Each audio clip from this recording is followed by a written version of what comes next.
લોકસભા ચૂંટણીને લઈને 7 તબક્કામાં મતદાન પૂર્ણ થયું છે અને સાથે જ એક્ઝિટ પોલ પણ બહાર આવ્યા છે. એક્ઝિટ પોલની અંદર જે રીતે આંકડાઓ આવી રહ્યા છે, ફરી વખત એનડીએ સરકાર બને તે પ્રકારના એક્ઝિટ પોલ આવી રહ્યા છે. ત્યારે કોંગ્રેસ પાર્ટી એક નિરાશાજનક પણ છે, પરંતુ સાથે કોંગ્રેસનો એ પણ દાવો છે કે કદાચ એક્ઝિટ પોલ આ ખોટા પણ પડી શકે છે. ત્યારે જોડાયા છે સીડબ્લ્યુસીના મેમ્બર, પ્રદેશ કોંગ્રેસના પૂર્વ પ્રમુખ અને કોંગ્રેસના વરિષ્ઠ નેતા જગદીશ ઠાકોર. જગદીશભાઈ, 7 તબક્કાનું જે કહી શકાય 45 થી 50 દિવસનો આખો એક ગાળો રહ્યો. ગુજરાત પણ તેમાં ત્રીજા તબક્કામાં આવી ગયું. એક્ઝિટ પોલ જે આવી રહ્યા છે, કઈ રીતે પહેલાં એક્ઝિટ પોલનું આપનું રિએક્શન ને કઈ રીતે આખું ઇલેક્શન આપે જોયું? ભૂતકાળમાં આપે એક્ઝિટ પોલનું જોયું છે. ઘણી વખત એક્ઝિટ પોલ ખોટા પડ્યા છે. એક આખી રણનીતિના ભાગરૂપે જ્યારે મીડિયાને, સોશિયલ મીડિયાને સજાવવામાં આવે, બનાવવામાં આવે અને એનાથી જુદું ગ્રાઉન્ડ ઝીરો ઉપર પ્રજાનો મત, પ્રજાની ઈચ્છા, પ્રજાની અપેક્ષાઓ અથવા પ્રજા દેશ માટે શું ઈચ્છે છે એ બંનેનું જ્યારે તારણ કરવામાં આવે ત્યારે બંનેમાં વિરોધાભાસ મળે છે. હું એવું માનું છું કે એક્ઝિટ પોલને પ્રજા આ વખતે ખોટા પાડશે અને પ્રજાના જે મુદ્દાઓ હતા એ મુદ્દાને લઈને પ્રજાએ મતદાન કર્યું છે અને આખા દેશની રાજનીતિ મુદ્દાઓ ઉપર ચાલી છે એ વાત સમગ્ર દેશમાં સાબિત થઈ છે. જગદીશભાઈ, પરંતુ એક્ઝિટ પોલ જે કહી રહ્યા છે ક્યાંક 350-400ની આસપાસ એનડીએ કહી રહ્યું છે અને જે ઇન્ડિયા ગઠબંધન આ વખતે જે આખો એક સિનારીઓ બન્યો, ઇન્ડિયા ગઠબંધનનો અનેક વિપક્ષી પક્ષો જે છે તે કોંગ્રેસ સાથે રહ્યા, પણ એનો જે સિનારીઓ જોવા મળી રહ્યો છે તે માત્ર 200 કે 150 સીટોની આસપાસ રહ્યો છે. એ કઈ રીતે એ જોવો છો આપ? બંને રીતે હું જોઉં છું કે ઇન્ડિયા એલાયન્સ તો એમાં કેટલા પક્ષો સામેલ છે અને ભારતીય જનતા પાર્ટી સાથે એનું એલાયન્સ તો તમે જોજો, ભારતીય જનતા પાર્ટી સાથે જે એલાયન્સ છે એમાં પક્ષોની સંખ્યા વધારે છે. ઇન્ડિયા એલાયન્સ કોંગ્રેસ સાથેના પક્ષોની સંખ્યા ઓછી છે. બંને બાજુ એ વિચારધારાઓના મતોનું વિભાજન થતાં અટક્યું છે. છેલ્લા 10-15 વર્ષમાં એ રાજ્યની ચૂંટણી હોય કે લોકસભાની હોય, ભારતીય જનતા પાર્ટી વિરુદ્ધ 60% મતો આખા દેશમાં છે. એનું વિભાજન અટકાવવા માટે આ વખતે ઇન્ડિયાનું જે ગઠબંધન થયું અને એમાં સીટોમાં બાદછોડ નહીં, જતું કરવાની જે ભાવના આવી, એના હિસાબે ભારતીય જનતા પાર્ટીના વિરુદ્ધના જે મતો છે એનું વિભાજન અટક્યું છે અને ભારતીય જનતા પાર્ટી વિરુદ્ધના મતો એક અંકે થયા છે અને ઇન્ડિયા એલાયન્સને મોટો ફાયદો કરાવી રહ્યા છે. ઓકે, એટલે આપ માનો છો કે સરકાર કદાચ આ વખતે ઇન્ડિયા ગઠબંધનની ફરી વખત દેશમાં જોવા મળશે, એનડીએ હેટ્રિક નહીં કરી શકે? બિલકુલ નહીં કરી શકે, કારણ કે જે રીતે માન્ય પ્રધાનમંત્રી અને એમની આખી ટીમ, એમના મુખ્યમંત્રીઓથી માંડી અને માન્ય અમિતભાઈથી લઈ અને એમની ટીમે જે રીતે આખો ચૂંટણી પ્રચાર કર્યો છે એમાં જે હતાશા હતી, શબ્દો એમનાથી ભૂલી જવાતા હતા અને ગુજરાતમાં 30 વર્ષના શાસનની ફળશ્રુતિએ મત નથી માગ્યા.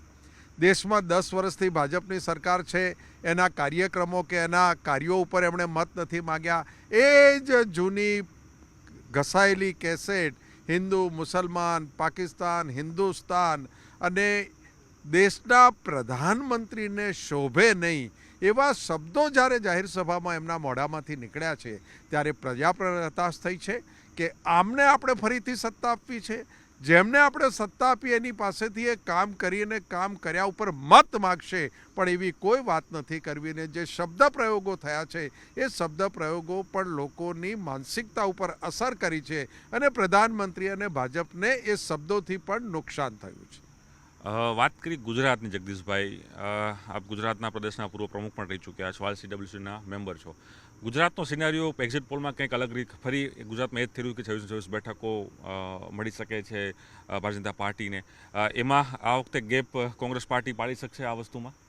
ખૂબ સારી રીતે અમે ઉમેદવારોની પસંદગી કરી, ચૂંટણી પણ અમે ખૂબ સારી રીતે લડ્યા અને સૌથી મોટું જે નુકસાન અમને થયું છે અથવા દેખાઈ રહ્યું છે એ ભારતીય જનતા પાર્ટીનો સરકારી તંત્રનો બેફામ દુરુપયોગ.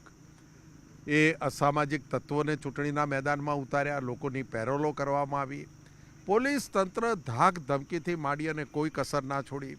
રેવન્યુ ડિપાર્ટમેન્ટ હોય તો નાના મોટા કોઈ ફાઇલો ચાલતી હોય કે કેસ ચાલતા હોય તો એવા કાર્યકરોને દબાવીને આવા નિર્ણયો અમે કરીશું.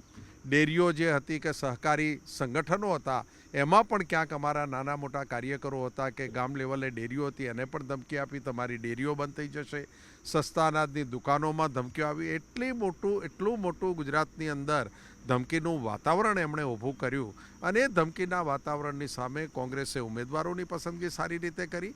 26 સીટ ઉપર 2 આમ આદમી પાર્ટી, 24 કોંગ્રેસના ઉમેદવારો તાકાતથી લડ્યા. હું સેલ્યુટ કરીશ મારા કાર્યકરોને કે આર્થિક મુશ્કેલીઓ હોવા છતાં પણ બૂથ ઉપર નાના મોટા ખર્ચની વ્યવસ્થા કરવી પડે તો ગામ લોકોએ ઉપાડી લીધી. એનો દાખલો તમે ગેનીબેન જોઈ શકો છો, એનો દાખલો તમે ભરૂચ જોઈ શકો છો, એનો દાખલો તમે વલસાડ જોઈ શકો છો, એનો દાખલો તમે મહેસાણામાં સામાન્ય અમારો કાર્યકર, તાલુકા કક્ષા જિલ્લા કક્ષાનો કાર્યકર, પણ કોઈ જગ્યાએ ખર્ચની બૂમ નથી પડી. લોકોએ સ્વયંભૂ કે કોંગ્રેસના 11 ખાતા સીલ કરવામાં આવ્યા, કોંગ્રેસને આર્થિક કોઈ મદદ ન કરે એવી રણનીતિ લોકોના મગજમાં ઉતરી ગઈ, લોકોએ આ ચૂંટણી ઉપાડી લીધી એવું દેખાયું નથી. એનો અમલ પણ ગુજરાતમાં લોકોએ કર્યો છે. પરંતુ કેટલી બેઠકો આપ અંદાજ માની રહ્યા છો જગદીશભાઈ? કારણ કે એક્ઝિટ પોલની અંદર ક્યાંક ને ક્યાંક 26 બેઠક ભાજપા પાર્ટી મળે તે પ્રકારના એક્ઝિટ પોલ આવી રહ્યા છે. તો આપનું અનુમાન, આપની પાર્ટી તરફથી કેવું અનુમાન કરવામાં આવ્યું કે કેટલી બેઠકો ઉપર ફાઇટ અને કેટલી બેઠકો કોંગ્રેસ પાર્ટી આ વખતે પોતાના ખાતામાં લઈ શકશે? પ્રણવભાઈ, હું સંખ્યામાં નહીં પડી શકું, પણ 26નો રેકોર્ડ જે એ લોકો કહેતા હતા 26 લઈશું. બીજો એમનો શબ્દ પ્રયોગ હતો કે 5 લાખથી ઉપર અમે જઈશું. એ રેકોર્ડ 26નો એમનો તૂટવાનો છે. 5 લાખના તો સપના એમણે જોવાના છે. કેટલીક જગ્યાએ તો એમને રાતના ઉજાગરા એવા થઈ ગયા કે હજુ સુધી એમનું ઠેકાણું નથી પડતું એવું ભાજપનું વાતાવરણ છે. અને પ્રજાએ આ વખતે ગુજરાતમાં સરકારની શું કામગીરી છે, ભારતીય જનતા પાર્ટી આ ગુજરાતને ક્યાં લઈ જવા માગે છે, એના પક્ષના પ્રમુખે તાનાશાહી પ્રમુખના વર્તનથી પણ ભારતીય જનતા પાર્ટી અને ગુજરાતની પ્રજા દુઃખી હતી. અને સાથે સાથે કોંગ્રેસની નમ્રતા, કોંગ્રેસની આર્થિક મુશ્કેલી, કોંગ્રેસે જે મુદ્દાઓ ઉઠાવ્યા એ મુદ્દાઓની સાથે કોંગ્રેસ ચૂંટણી લડી છે. અને સમગ્ર ગુજરાતમાં અમારા ઉમેદવારોને ખૂબ ટેકો મળ્યો છે, સફળતા મળી છે. ગામે ગામ એના સામૈયા થયા, સ્વાગત થયા છે. અને અમારા કાર્યકરો પાસે ટાંચા સાધનો હતા અને છતાં પણ ચૂંટણી ખૂબ સારી રીતે લડ્યા છીએ. તો ભાજપની હેટ્રિક ઉપર બ્રેક કોંગ્રેસ પાર્ટી આ વખતે મારશે?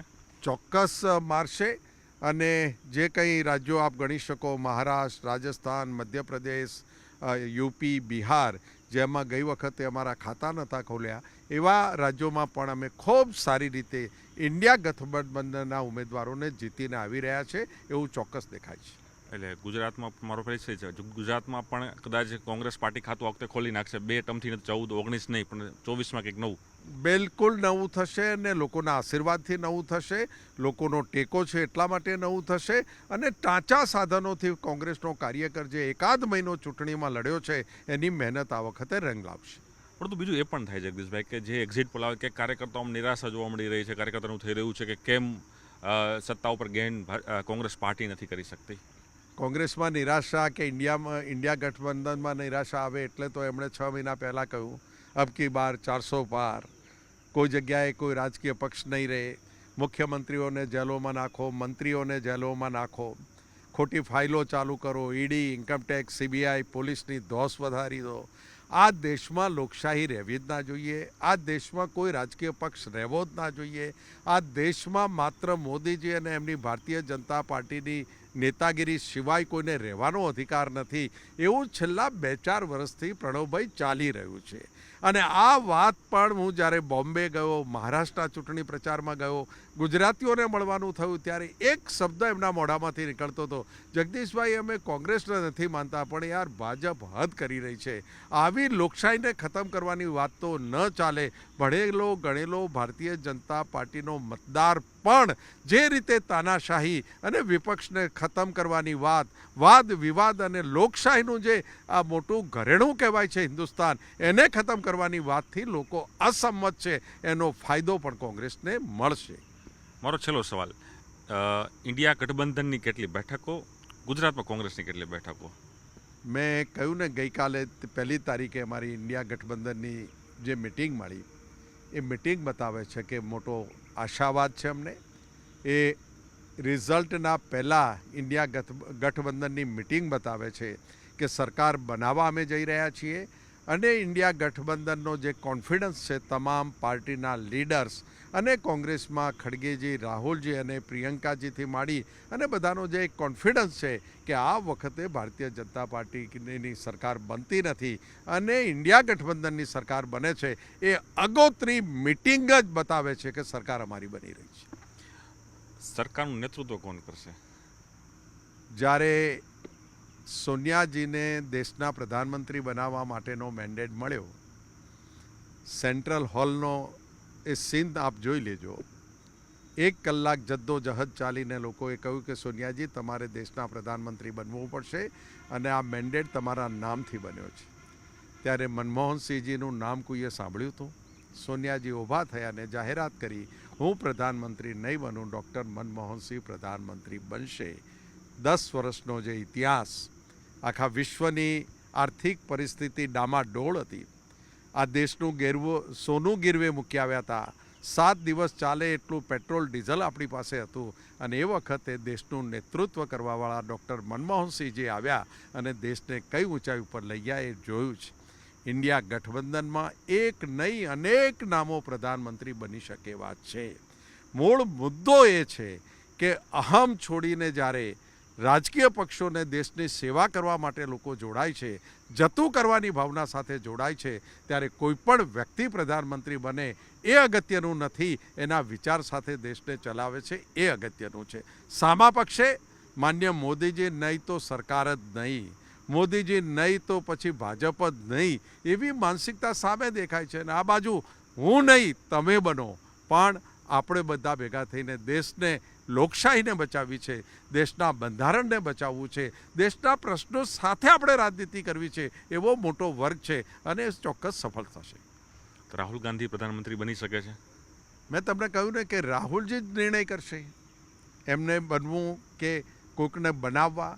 પણ હું જે રીતે રાહુલજીને જોઈ રહ્યો છું, જે રીતે હું આખા પરિવારને જોઈ રહ્યો છું ને વર્ષોથી ઇન્દિરાજી, રાજીવજી, સોનિયાજી, રાહુલજી, પ્રિયંકાજીને એ આખા પરિવારને હું જોઈ રહ્યો છું. એ લોકોને સત્તા સામેથી મળતી હતી. ડૉક્ટર મનમોહનસિંહજી હતા 10 વર્ષ, સામેથી કહ્યું કે રાहुल आइए देश के प्रधानमंत्री आप बनिए, हम सब आपकी टीम में काम करने के लिए तैयार है. તારે પણ રાહુલજીએ કહ્યું હતું કે તમે સરકાર ચલાવો, હું લોકોની વચ્ચે રહીશ. એવા રાહુલજીનું નેતૃત્વ એ ઇન્ડિયા ગઠબંધનને એક રાખવા માટેનું પણ સૌથી મોટું કારણ બન્યું છે.